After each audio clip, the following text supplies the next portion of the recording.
크립토 시장을 면밀하게 들여다보는 시간. 안녕하세요. 오늘의 코인 진행의 권지영입니다. 밤사이에 쏟아지는 숱한 알람에 잠 못 이루신 분들 굉장히 많으실 것 같습니다. 굉장히 빠른 속도로 우리 시장이 밑으로 거의 내리꽂는 듯한 모습을 보였다 보니까 착잡한 마음으로 금요일 아침을 여시지 않았을까라는 생각 드는데요. 여기에서 더 속상한 건 아직까지도 저점이 확인되지 않았다는 점이 되겠습니다. 과연 여기에서 아래로 어디까지 더 내려갈 건지, 우리는 지금에라도 어떤 전략들을 세워봐야 되는 걸지 전문가님과 같이 한번 꼼꼼하게 짚어보도록 하겠습니다. 일단 간밤에 마감됐던 뉴욕 증시 상황부터 살펴보도록 하시죠. 뉴욕 증시 3대 지수, 뉴욕 증시마저도 일제히 다 1% 넘는 하락세를 보이면서 밑으로 내려가는 모습이 나타났습니다. 현재 미국장 안에서 AI 관련 자산 전반에 대한 투자 심리가 급격하게 식는 듯한 모습이 나타나고 있는데요. 알파벳의 대규모 투자 계획이 한편으로는 경쟁 심화에 따른 투자 부담으로 작용할 수 있다. 또 다른 한편으로는 업계 전반에 긍정적인 신호가 될 수 있다. 이렇게 서로 다른 해석과 평가를 낳고 있는 상황입니다. 여기에 또 소프트웨어, 반도체의 하락이 아직까지도 이어지는 상황에서 엔스로픽이 새로운 기업용 AI 모델이죠. 클로드오퍼스 4.6을 공개를 했습니다. 이걸 또 공개를 하면서 시장 전반에는 더더욱 하방 압력이 가해졌다라고 볼 수 있겠는데요. 여기에 또 질주를 하던 귀금속마저 조금씩 내려가는 모습을 보이면서 안전자산 그리고 위험자산 전반이 모두 다 내려가는 흐름들이 나타나고 있습니다. 우리 시장도 예외는 아니겠죠. 밤사이에 어떤 얘기들이 있었는지 헤드라인 통해서 만나보도록 하겠습니다. 현재 시장을 도와주는 호재가 없다라는 부분을 이 안에서 한번 짚어보도록 하겠고요. 그리고 밤사이에 나타난 비트코인의 흐름도 같이 한번 만나보도록 하겠습니다. 첫 번째 내용 열어보시죠. 자, 지금의 크립토 시장, 우리가 조금은 단계별로 생각했었던 하방의 지지 라인들을 한 번에 빠르게 이탈하는 모습들이 나타나고 있습니다. 누군가 우리 시장을 조금 구제해줬으면 좋겠다라는 생각이 들기도 하는데요. 스콧 베센트 미 재무장관이 비트코인의 급락과 관련해서 재무부는 비트코인을 구제할 권한이 없다라고 명확하게 얘기를 했습니다. 어제 사실 방송에서 신문 전문가님과 잠깐 얘기를 나눠봤던 내용입니다. 미 하원 금융서비스위원회 청문회에서 나왔던 얘기인데 브래드 셔먼 하원 의원이 스콧 베센트 장관에게 재무부가 은행에 비트코인 매수를 지시를 하거나 이 납세자의 달러로 비트코인의 가격을 지지하는 그런 것들이 나타나지는 않냐라고 질문을 했는데요. 이에 대한 답변이 그럴 권한이 없다라고 돌아왔던 겁니다. 장관의 이런 답변이 우리 시장에 조금 더 하락을 가속화하는 듯한 모습이 나타났습니다. 이어지는 두 번째 내용 같이 한번 만나보시죠. 자, 밤사이에 알람 계속 울렸을 거다라는 얘기를 했었죠. 비트코인의 가격, 어제 이 시간까지만 해도 72,000달러 정도 선에서의 움직임 가져갑니다라고 얘기를 했었는데 불과 하루 만에 지금 61,000달러대까지 내려온 모습입니다. 이마저도 지금 제가 방송 직전에 캡처를 한 건데 그거보다도 더 내려오는 모습이 나타나고 있죠. 비트코인 하루 사이에 10,000달러가 내려가는 모습이 나타났고요. 이더리움과 솔라나도 15%에 달하는 하락을 그리고 XRP는 20%가량의 독보적인 하락세를 보이고 있는 상황입니다. 이번 청문회에서의 이 베센트 장관의 발언을 통해서요. 투자자들은 미국 정부의 안전망이 없다는 점 그리고 정부의 개입이 없는 철저한 탈중앙화 자산임을 다시 한번 재확인하는 모습들이 나타났습니다. 결국에는 투자 판단에 대한 책임이 스스로에게 있다는 걸 다시 한번 상기시켜야 할 부분이 아닐까라는 생각 드는데요. 지금 자리에서 반등이 조금 나오더라도 하락 기조 자체는 변하지 않을 것이다. 이런 내용들 저희 방송 통해서 계속해서 전해드리고 있습니다. 내 자산을 지킬 수 있는 전략들 지금이라도 조금 시장을 냉정하게 바라보시면서 챙겨가 보셔야 될 때인 것 같습니다. 자, 이렇게 만나볼 수 있는 내용들 살펴봤습니다. 이제 실시간 시장 분위기 확인해 보시죠. 전일 이 시간 대비해서 거의 대다수가 짙은 빨간색을 띠고 있습니다. 대장인 비트코인이 15% 넘게 내려가는 모습 나타나고 있는데요. 지금은 61,900달러 선에서의 움직임 가져가고 있지만 계속해서 60,000달러마저 이탈되려는 모습이 나타나고 있습니다. 그리고 이더리움도 16% 빠지면서 2,000달러로부터도 조금씩 더 멀어지는 듯한 흐름이 나타나죠. XRP 독보적인 하락률이다 말씀드렸었는데 현재는 전일 이 시간 대비해서 22% 넘는 하락률 보여주고 있습니다. 솔라나도 20% 넘게, 그리고 밈코인 단에서의 도지코인 17% 넘는 하락률 보이고 있는 상황입니다. 이 히트맵을 통해서 우리가 봤을 때 빨간색이 참 싫다라는 얘기를 했었는데 오늘은 정말 짙은 붉은색들이 연출되고 있습니다. 이렇게 급하게 내려가는 만큼 급반등이 나올 것인지 이것부터 우리가 조금 체크를 해봐야 될 것 같은데요. 지금 시점에서 세워볼 수 있는 전략들 전문가님 통해서 한번 얻어보도록 하겠습니다. 잠시 후에 전문가님과 돌아오도록 하겠습니다. 오늘의 코인 가자.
금요일 오늘의 코인 본격적으로 출발해 보도록 하겠습니다.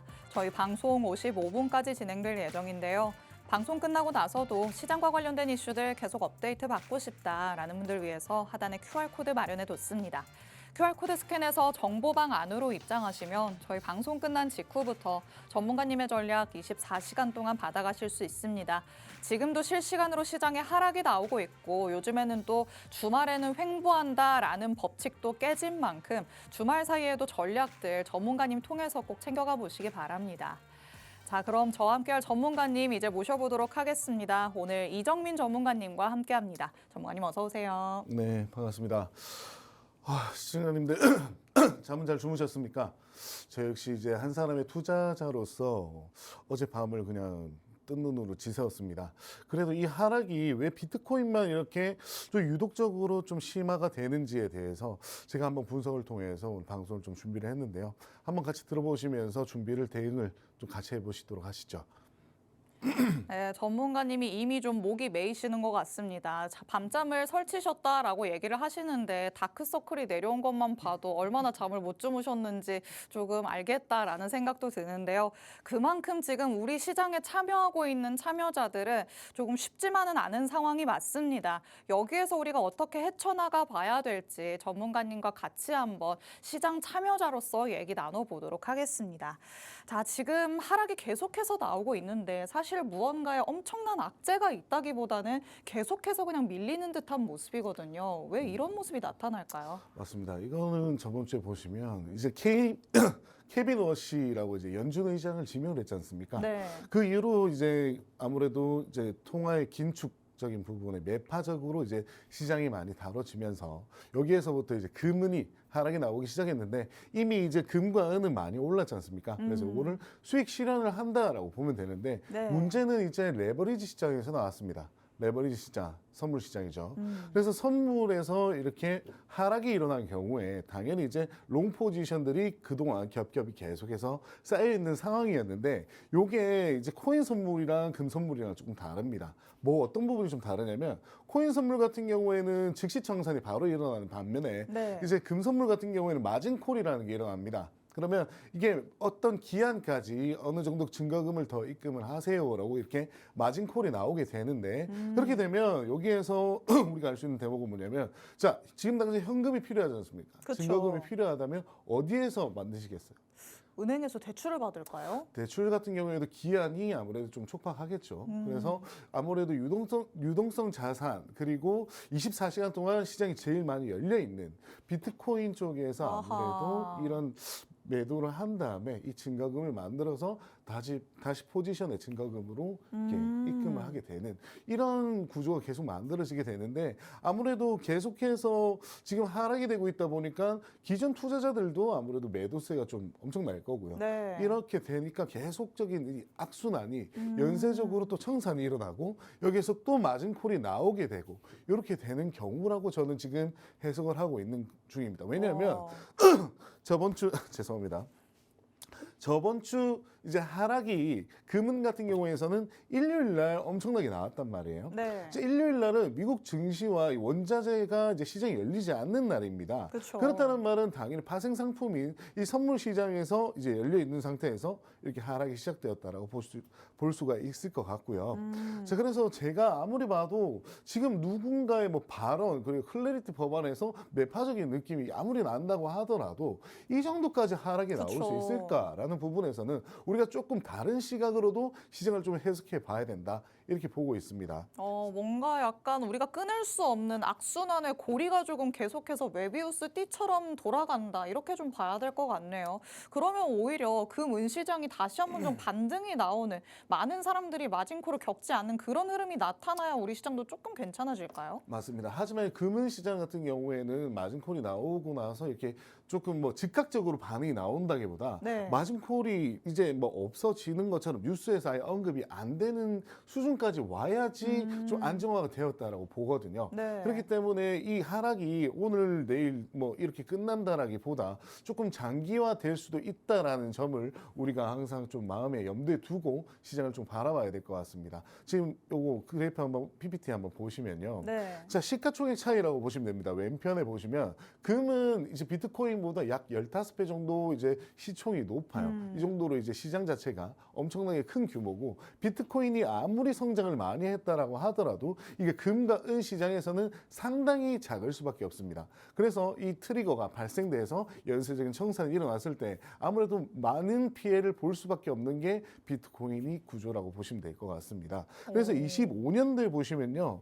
이 금 같은 경우에 우리가 금 많이 뭐 금으로 돈 벌었다라는 분들 우리 국내에서도 많이 뭐 나왔지 맞아요. 않습니까? 뭐 인스타에서도 나오고 뭐 쇼츠에서도 나오고 하는데 네. 진짜 75%가 올랐어요. 25년도에서만. 와. 그리고 은 같은 경우에는 거의 2배 더 올랐습니다. 폭발적이었죠. 예, 145% 정도가 올랐기 때문에 여기에서 내내 상승만 하다 보니까 아무래도 파생 상품에서는 어떤 게 조금 더 비중이 많았을까요? 당연히 숏 포지션보다는 롱 포지션이 그렇죠. 많았단 계속 오를 말입니다. 거라고 베팅을 했겠죠. 그렇죠. 그렇기 때문에 케빈 워시라는 이제 의장이 지명되고 나서 매파로 해석했을 때 당연히 요거에 대한 수익을 실현하는 인구가 훨씬 많았겠죠. 네. 그렇게 되면서 선물 시장이 어느 정도 좀 붕괴가 되고 있는 게 아닌가 이렇게 지금 보고 있는 부분입니다. 그런데 사실 그냥 단순히 투자자들이 수익을 실현한다라는 것만 두고 보면은 이렇게까지 우리 시장에 영향을 주지 않을 것 같기는 하거든요. 결국에는 좀 과도하게 뭔가 무리해서 들어간 사람들 때문에 이런 일이 발생하는 걸까요? 그렇습니다. 아무래도 고레버리지를 썼기 때문에 이런 마진콜이 계속해서 발생이 좀 되는 부분이고 그리고 은 같은 경우에는 아까 보셨듯이 145%나 상승을 했지 않습니까? 네. 연간. 그렇기 때문에 조정이 들어와도 사실 무색한 구간이에요. 그런데 여기에서 고레버리지를 썼다라고 했을 때는 자 우리가 좀 큰 자산가 같은 경우에는 자 지금 은 차트 한번 보시면 지금 어제 제가 그어놨는데 오늘 같은 경우에도 여기에서 10% 가까이 더 빠졌다란 말이죠. 네. 지금 40% 가까이 빠져서 고점 대비해서 비트코인이랑 비슷한 수준으로 거의 빠졌는데 네. 이렇게 되면은 당연히 마진콜이 어떻게 되겠습니까? 많이 뭐 우리가 여기에서 보면은 3배 이상 뭐 레버리지를 썼다. 라고 했을 때는 전부 다 마진콜이 발생하게 되는 거죠. 그렇죠. 그렇게 되면 다들 이제 증거금을 확보를 해야 되는 부분이고 비트코인 투자를 같이 겸하고 있었다라고 했을 때는 당연히 이제 암호화폐를 뭐 매도를 일부를 하고 일단 급박하니까 이 부분에 대해서 좀 채워 넣어야 된다. 하지만 또 웃긴 건 뭐냐면 이 코인에서도 선물 시장이 좀 크단 말입니다. 네. 그런데 이 선물 시장에서 이제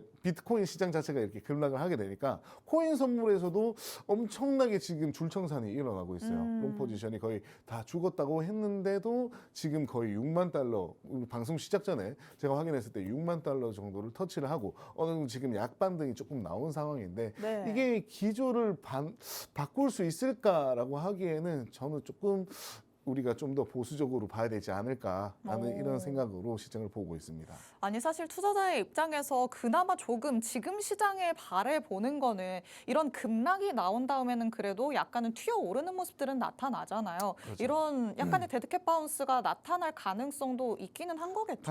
당연히 있습니다. 이런 기술적 반등 같은 경우에는 뭐 시장의 이런 분위기랑 다르게 차트적인 부분에서 나타나는 경우도 상당히 빈번하기 때문에 우리가 뭐 지금 현물 투자자분들이 훨씬 더 많으실 걸로 알고 있는데 네. 그 부분에 있어서는 우리가 시장을 조금 더 넓게 보셔야 될 것 같아요. 이게 이제 뭐 지금 뉴스가 쏟아질 때 하락 뉴스도 많이 나오지만 뭐 최대 상승량이 나올 수도 있다. 이런 또 일각에서는 이런 뉴스도 나오고 있거든요. 네. 그렇기 때문에 여기에서 현물 비중을 어떤 식으로 포트폴리오를 관리를 할지에 대해서는 조금 더 고민을 많이 해보셔야 될 것 같아요. 무작정 지금 제가 진짜 경고 아닌 경고라는 단어가 조금 세긴 한데 제가 경고를 하나 드리자면 저점이다 싶어서 매수를 하기보다 이 시장의 기조가 바뀌었을 때 그때 들어가는 게 훨씬 더 안정적인 수익을 만들어낼 수 있습니다, 여러분. 아시겠죠? 맞습니다. 지금이 사실 뭐 결과론적으로 나중에 미래에 놓고 보면 저점이 맞을 수도 있습니다만 그 저점을 뚫고 다시 올라가기까지 시간이 굉장히 길어질 수도 있습니다. 하락 다음에 바로 상승이 나오는 건 아니죠. 하락이 어느 정도 멈추고 나서도 긴 횡보 구간을 거칠 수도 있기 때문에 지금 선제적으로 들어가시면 내 생각보다도 기다림이 굉장히 길어질 수 있다는 점까지 염두를 해 두셔야 될 것 같습니다. 계속해서 금과 은 그리고 코인에는 어떤 차이가 있는지 선물 시장을 통해서 같이 한번 파악을 해보고 있습니다. 그렇다면 지금 이 차이점을 조금 간략하게 결론을 지어서 말씀을 드려봐야 될 것 같아요. 이 선물 시장이 일단은 조금은 우리의 예상과는 다르게 더디게 조금씩 뭔가 좀 옆으로 눕는 듯한 금과 은의 랠리가요. 그런 모습이 나타났으면은 그래도 조금 우리 시장도 괜찮지 않았을까라는 생각은 드는데 결국에는 귀금속도 급락을 했기 때문에 이런 모습이 발생을 하는 거죠. 네, 맞습니다.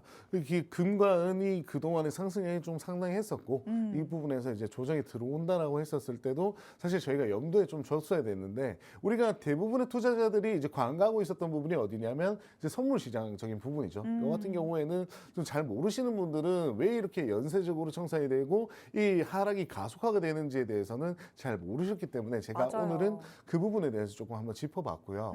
자, 지금 그래서 제가 우리는 어떤 걸 좀 체크하면서 투자를 해야 되는지에 대해서 준비를 좀 해봤는데 자, 먼저 아까 말씀드렸듯이 이 마진콜이 감소되고 있다라는 이런 것들을 확인을 좀 하시고 들어가셔야 됩니다. 이건 아까 말씀드렸듯이 기사 자체가 안 뜨는 게 제일 좋습니다. 아시겠죠? 지금은 뭐 마진콜이 어느 정도 나왔다 뭐 이런 기사들이 뭐 눈이 띄게 한 번씩 보인단 말이에요. 이런 것들이 그냥 잠잠해지면서 금과 은의 시세가 어느 정도 다시 뭐 행보세로 돌아갈 때 네. 이런 구간들을 잘 체크를 해보셔야 될 것 같고 자, 두 번째로는 자, 비트코인 같은 경우에도 아까 앵커님이 브리핑을 하실 때 17%에서 16% 가까이 떨어진 모습 보였죠. 자, 이런 부분들이 이례적이란 말입니다. 근데 이제 코인 투자자분들은 그런 말들이 있지 않습니까? 야수의 심장으로 들어간다. 뭐 이런 식으로 섣불리 야수가 그렇죠. 되시면 안 될 텐데요. 저점을 이런 식으로 공격적으로 잡으시는 거는 저는 정말 지양을 좀 드리고요. 왜냐면 지금 시장 자체가 어떻게 갈피를 잡지를 못하겠어요. 저 같은 경우에도 상승 모멘텀이 뚜렷하게 어떻게 방향을 이렇게 들고 가서 상승이 될지에 대해서 사실 잘 안 보이기 때문에 그쵸. 저 같은 경우에도 좀 하락을 조금 더 많이 보고 있습니다. 네, 그렇기 때문에 바닥이다 생각해서 섣불리 좀 큰 비중으로 들어가시는 거는 절대 좀 지양을 하시는 거를 추천을 드리고 이런 시장에서는 사실 현금을 들고 있는 게 이제 승자라고 보시면 되겠습니다. 그래서 저번 주 제 방송 보신 분들은 아시겠지만 제가 다른 분들이랑 기조를 좀 다르게 계속해서 뭐 히든코인도 안 나가고 좀 베어리시하게 계속해서 말씀드렸단 말이에요. 네. 욕도 많이 먹기는 했지만서도 하지만 그렇게라도 이제 포트폴리오를 현금화를 시켰던 분이 계신다면 지금이 어떻게 보면은 기회라고 볼 수도 있는 부분이고 그렇지만 이제 또 하락이 어디까지 되는지에 대해서는 우리가 바닥이 아직 확인이 안 된 부분이기 때문에 조금 더 기다리셨다가 들어가시는 걸 추천을 드립니다. 좋습니다. 오늘은 왜 우리 시장에 이렇게 연쇄적으로 매도세가 나올 수밖에 없었는지 금과 은의 선물 시장의 흐름을 통해서 같이 한번 짚어봤습니다. 일단은 마진콜과 관련해서 검색을 수시로 해보시는 게 좋을 것 같습니다. 계속해서 뉴스들이 쏟아져 나오는 모습이다. 그러면 아직 우리 시장에도 햇빛이 비추기에는 조금 시간이 많이 남았겠구나라고 생각을 하시고요. 내가 검색을 매일매일 하는데 점점 그 뉴스 기사가 양이 좀 준다. 이러면 우리 시장도 안정을 찾을 가능성이 커진다. 이렇게 해석을 해볼 수가 있겠습니다. 그리고 지금으로서는 하방으로도 더 많이 열려 있는 상태입니다. 여기에서 섣부르게 저점 매수하는 기회를 잡자. 이렇게 생각하는 거는 조금 위험할 수도 있다. 전문가님께서 계속해서 강조하고 있으시죠. 이렇게 강조하시는 데는 다 그만한 이유가 있는 거니까요. 잠깐 또 반등 나온다고 해서 그 전문가 말이 틀렸나 보다. 앞으로 다시 올라가려나 보다. 이렇게 섣부르게 생각하지 마시고 지금은 조금 관망하는 그 자세를 가져가 보시는 게 가장 좋을 것 같습니다. 자, 이렇게 이슈들 살펴봤으니까요. 이제는 비트코인 흐름도 차트 통해서 같이 한번 짚어보도록 하겠습니다. 자, 일봉으로 보면은 처참하기는 한데 비트코인 주봉으로 봤을 때도 저 밑에까지 조금 더 내려갈 것 같다라는 라인들이 눈에 보이긴 하더라고요. 네, PPT 한번 보시게 되면 여기 차트 보시면요. 제가 사실 비트 같은 경우에는 4시간 봉도 많이 들고 왔었고 1봉도 들고 왔었는데 오늘 주봉입니다. 왜냐하면 우리가 가까운 지지대와 또 어떤 저항 구간을 파악하는 데 있어서 좀 앞선 이제 데이터를 기반으로 이렇게 지지대를 분석을 하기 때문인데요. 자, 지금 제가 뭐 이 가까운 지지대 이건 어제 만들었기 때문에 이런 식으로 돼 있는 거고 여기가 지금 이미 붕괴가 됐습니다. 하락 이탈이 돼서 네. 지금 200일선을 지지를 해주는지에 대해서 보셔야 되는데 제가 차트를 계속 들고 오면서 제일 쉽게 설명을 해드리고 있어요. 뭘로 제일 쉽게 설명해드리고 있냐면 MACD로 이렇게 설명해드리는데 이동평균선이란 말입니다. 이제 주봉으로 갈수록 이렇게 시간봉이 더 늘어날수록 이런 신뢰도가 높아지는 지표인데요. 네. 지금 잘 보시면 여기에서 보셔도 지금 커서가 보이실까요? 네, 여기에서 보셔도 21선에서 어느 정도 맞고 반등, 이 51선에서도 어느 정도 맞고 반등, 뭐 100일선에서도 터치 후 반등, 200일선까지 오느냐 많으냐 이제 이 관건인데 이 갭이 상당히 넓었기 때문에 네. 어느 정도 한번 끌어올려주고 가지 않을까라고 생각을 했었지만 지금 같은 경우는 이 갭이 넓은데도 여기 구간을 이제 터치하러 가고 있습니다. 그래서 200일선을 터치를 하게 된다면 바로 반등이 나오는지를 우리가 좀 봐야 될 것 같고 그 구간이 어디냐 58,000달러 어간이라고 보시면 되겠습니다. 그래서 요 구간까지를 우리가 만약에 가더라도 좀 강한 매수세가 동반이 되면서 좀 기술적 반등이 좀 우리가 생각하는 단가만큼 좀 와줬으면 좋겠는데요. 그 부분이 제가 생각했을 때는 뭐 최소 이제 66,000억원을 먼저 이제 돌파를 해줘야 될 것 같고요. 왜냐면 지지대 같은 경우에는 하락 이탈이 일어났을 때 저항대로 이렇게 그 역할 반전이 되기 때문인데 그래서 최종적으로 78,000대까지는 한번 기술적 반등이 일어나주면 좋지 않을까 이렇게 지금 제가 뭐 분석으로 보고 있는 부분이고 제가 앞서서 이런 부분들 있죠. 이런 구간들을 근거로 해서 지금 다 제가 저항대랑 지지대를 이렇게 분석을 좀 해봤는데요. 아무래도 58,000이라는 단가 자체가 네. 우리가 참 찹찹합니다. 하지만 그래도 이 구간에서 우리가 좀 반전을 좀 노릴 수 있지 않을까 이런 부분 때문에 만약에 오시더라도 58,200일선이 겹치는 구간이구나 주봉으로서 이렇게 생각을 하시면서 조금 더 관망을 좀 해보시는 것도 하나의 방법이 되겠네요. 좋습니다. 주봉의 흐름 같이 한번 살펴봤는데요. 이미 지금 우리가 급격하게 내려오는 구간이 이전에는 급격하게 올라갔던 구간입니다. 이렇게 조금 빠르게 치고 올라갔던 구간은 내려올 때도 빠르게 내려오는 경향이 있죠. 주봉상으로 봤을 때 이평선, 200주선을 조금 눈여겨보셔야 될 것 같습니다. 여기에서 딛고 반등할 가능성이 있기는 하지만 그것마저도 정확한 확인이 필요하겠죠. 실시간 대응 전략이 중요하니까요. 하단의 QR코드 스캔해서 정보방에 들어오셔서 전문가님의 전략들 꼭 챙겨가 보시기 바랍니다. 자, 그럼 이제 주말을 우리 투자자분들이 앞두고 있는데 주말 사이에는 조금 더 추가 하락을 염두를 해둬야 되는 걸까요?